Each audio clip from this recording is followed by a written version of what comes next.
Hello student. आज मैं फिर आपके लिए नए क्वेश्चन लेके आया हूँ जो कि आपके एग्ज़ाम के लिए बहुत ही इम्पोर्टेंट होने वाले हैं। तो यहाँ पे मेरे पास पहला क्वेश्चन है limitation of Newlands law of Octave. तो ये जो लॉ था ये क्लासिफिकेशन के लिए जो दिया था, एलिमेंट्स की क्लासिफिकेशन के लिए थे। इसमें क्या बोला गया था कि जो फर्स्ट एलिमेंट है उसके जो करेक्टरिस्टिक्स हैं वो इसका जो आठवें एलिमेंट है उसके साथ मिलते हैं। तो इस तरह से इसको एक म्यूजिक के जो सुर होते हैं उसके अनुसार जो है इनको रखा गया था, सारे गामा पा धा नी सा करके इस तरह से रखा गया कि इसमें फर्स्ट जो एलिमेंट है उसके करेक्टरिस्टिक्स किसके साथ मिलेंगे, आठवें के साथ जो वो मिलेंगे। लेकिन अब इसमें लिमिटेशन क्या हुई, क्या कमियां हुई। पहली बात तो ये जो लॉ था ये सिर्फ कैल्शियम तक ही अप्लाई हुआ। पहली बात कैल्शियम तक ही ये अप्लाई हो सका, उसके बाद ये अप्लाई नहीं हो पाया क्योंकि उसके बाद उसके जो करेक्टर्स थे वो पहले के आठवें के साथ जो वो नहीं मिल रहे थे।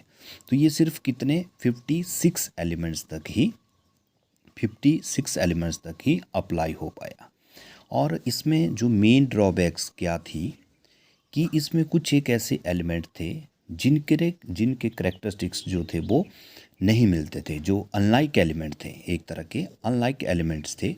उनको क्या किया था, एक ही स्लॉट में रख दिया गया था, सेम स्लॉट में उसको रख दिया गया था। जैसे कि कोबाल्ट है और निकल है।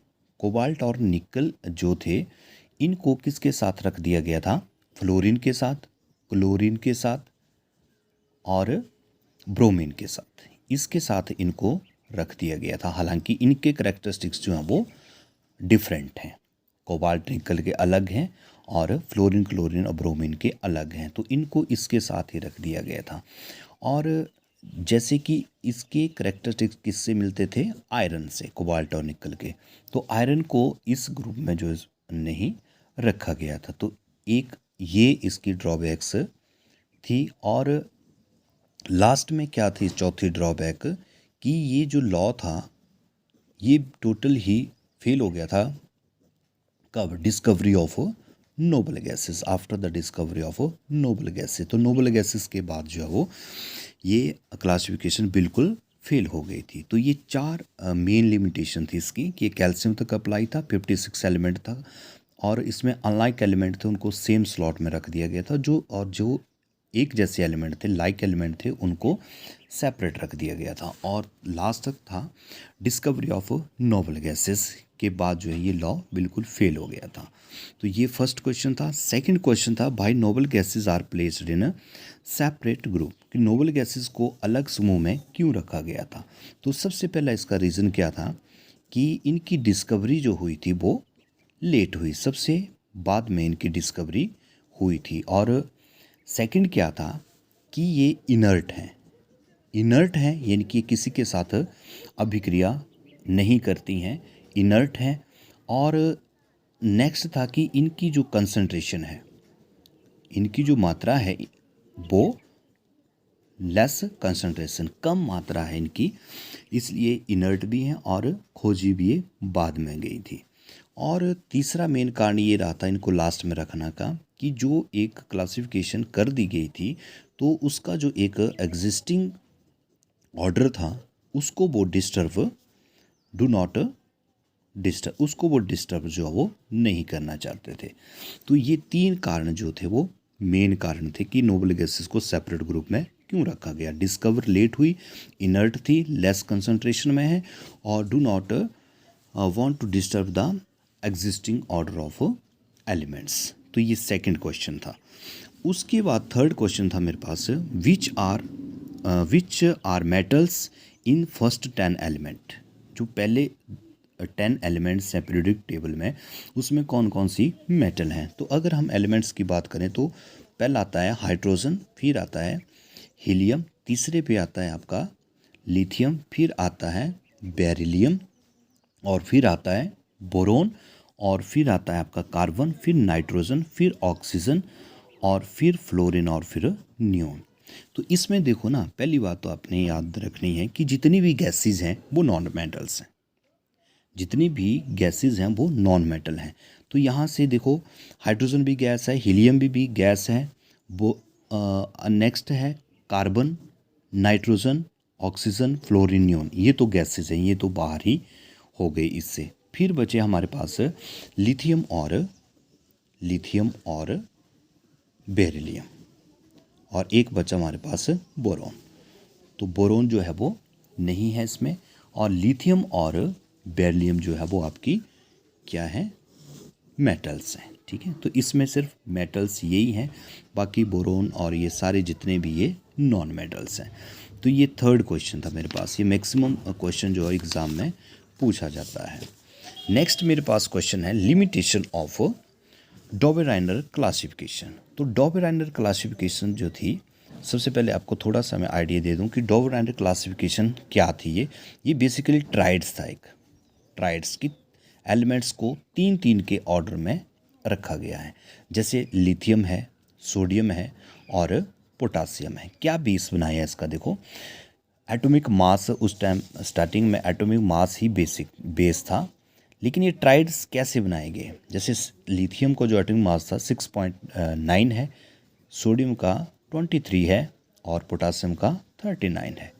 तो ट्राइड्स में इस जो डॉबेराइनर का ट्राइड्स था उसमें क्या किया गया कि 2 एलिमेंट फर्स्ट और थर्ड पर 2 एलिमेंट रखे गए इस तरह से कि उनको प्लस करके उनका जो एवरेज आएगा, और जो एवरेज आके जो नंबर आएगा, एटॉमिक मास आएगा, उस एलिमेंट को हम बीच में रख देंगे। कैसे, जैसे 6.9 प्लस 39.0, तो ये टोटल आता है आपका 45.9, और इसका जब हम एवरेज निकालते हैं तो ये एवरेज आता है आपका 22.95, यानी कि अप्रोक्सीमेटली आ गया 23। तो 23 जो एटॉमिक मास था वो था सोडियम का, तो इसलिए सोडियम को जो है वो बीच में रखा गया। तो इस तरह से ये ट्राइड जो वो बनाए गए थे। लेकिन अब लिमिटेशन क्या आ गई इसकी, लिमिटेशन यही आई इसकी सबसे बड़ी कि ये सिर्फ कितने 3 ट्राइड्स ही बना पाए, 3 ट्राइड्स ही बन पाए, उसके बाद ये ट्राइड्स जो है वो नहीं बन पाए, और ये सिर्फ क्या हुआ, फ्यू एलिमेंट्स के लिए ही ये अप्लाई हो पाया डॉबेराइनर की जो क्लासिफिकेशन थी। तो ये इसकी 2 लिमिटेशन जो वो मेन रही।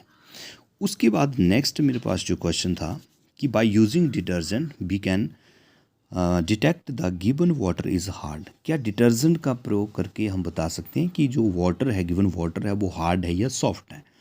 देखो यहाँ पे थोड़ा सा आपको एक चीज़ आपको समझनी पड़ेगी। सबसे पहले क्या समझना पड़ेगा आपको, देखो कि जो सोप होते हैं, पहले ये समझना पड़ेगा आपको, सोप जो होते हैं ये बेसिकली क्या होते हैं, ये होते हैं सोडियम एंड पोटासियम के साल्ट होते हैं। ये साल्ट होते हैं किसके, कार्बोक्सिलिक एसिड के, ठीक है, सोप जो होते हैं। और जब ये हार्ड वाटर के साथ कंबाइन करते हैं तो हार्ड वाटर में बेसिकली क्या होता है, कैल्शियम और मैग्नीशियम के साल्ट होते हैं। अब यहाँ पे आपने देखना कि ये जो कैल्शियम और मैग्नीशियम है ये सोडियम और पोटासियम साल्ट के साथ जो है वो ये सॉल्युबल नहीं होते हैं। क्लियर, आप इस तरह से समझो इसको कि कैल्शियम है और मैग्नीशियम है, ये सोडियम और पोटासियम के क्या हैं, एनिमी हैं। ये मतलब दुश्मन है ये, ठीक है, ये आपस में दुश्मनी मान लो इनकी आप। अब ये क्या करते हैं, ये जो है वो स्कम बना देते हैं, ठीक है, स्कम। यहाँ पे 3 टर्म्स भी मैं आपको क्लियर करूँगा। तो ये स्कम बना देते हैं, इनसॉल्युबल सब्सटेंस बना देते हैं।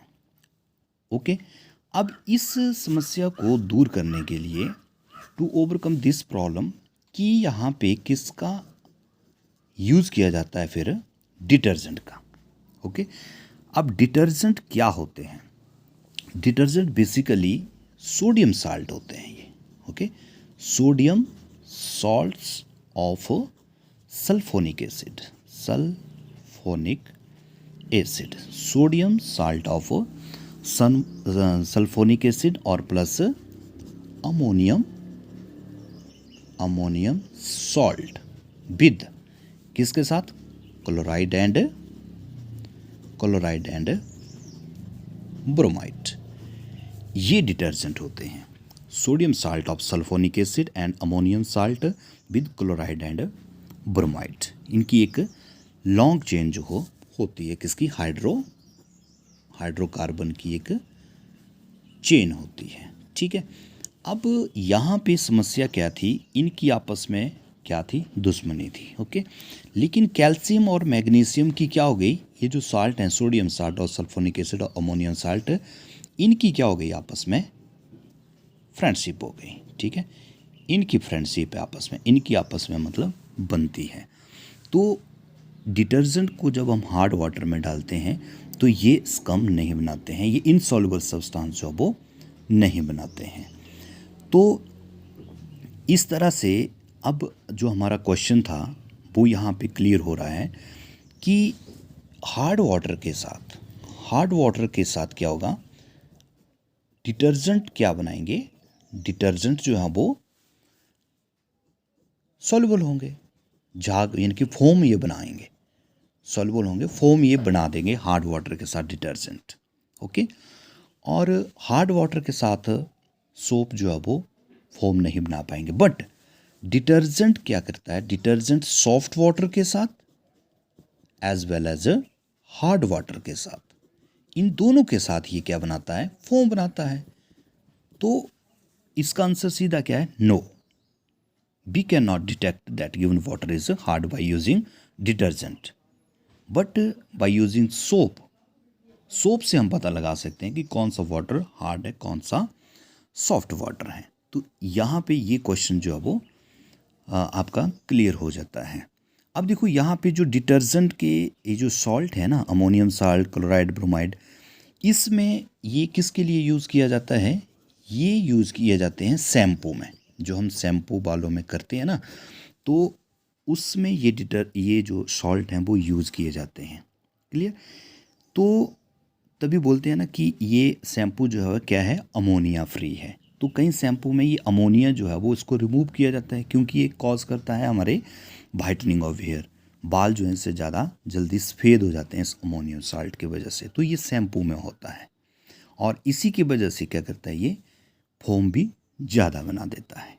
क्लियर, तो यहाँ पे तीन चीज़ें जो मैक्सिमम पजल करती है हमें क्लींजिंग एक्शन ऑफ सोप में, क्या स्कम क्या है, फोम क्या है, और मिसेल क्या है। देखो ये तीन चीज़ें मैक्सिमम बच्चे इस पे क्वेश्चन करते हैं कि सर ये कन्फ्यूज़न करते हैं स्कम।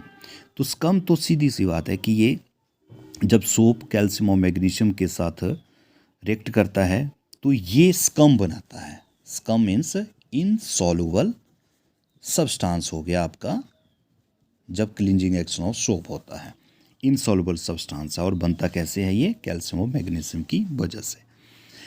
सेकंड में आता है फोम। फोम अलग चीज़ है, फोम एक कोलाइडल सिस्टम है, कोलाइडल सिस्टम या कोलाइडल सॉल्यूशन है, जिसमें एक फेस क्या होता है, एक फेस लिक्विड है और सेकंड फेस इसमें गैस के बबल्स होते हैं, तो वो फोम हो गया। और तीसरा मिसेल का आपको पता है कि इसमें एक एंड आपका हाइड्रोफिलिक होता है और दूसरा हाइड्रोफोबिक होता है, एक वाटर लविंग होता है और एक वाटर हेटेड होता है।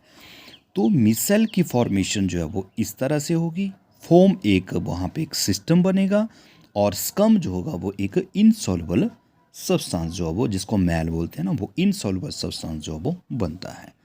तो इस तरह से ये आपके 5 क्वेश्चन आज क्लियर हुए, और आगे जो बहुत इंपॉर्टेंट क्वेश्चन है आगे की वीडियो में आपके साथ डिस्कस करूंगा। तो तब तक आप इनकी स्टडी करें और चैनल को ज़रूर सब्सक्राइब करें, ताकि इससे मेरा कॉन्फिडेंस और बढ़े और मैं और वीडियो आपके लिए अच्छी से अच्छी बना सकूं। Thank you.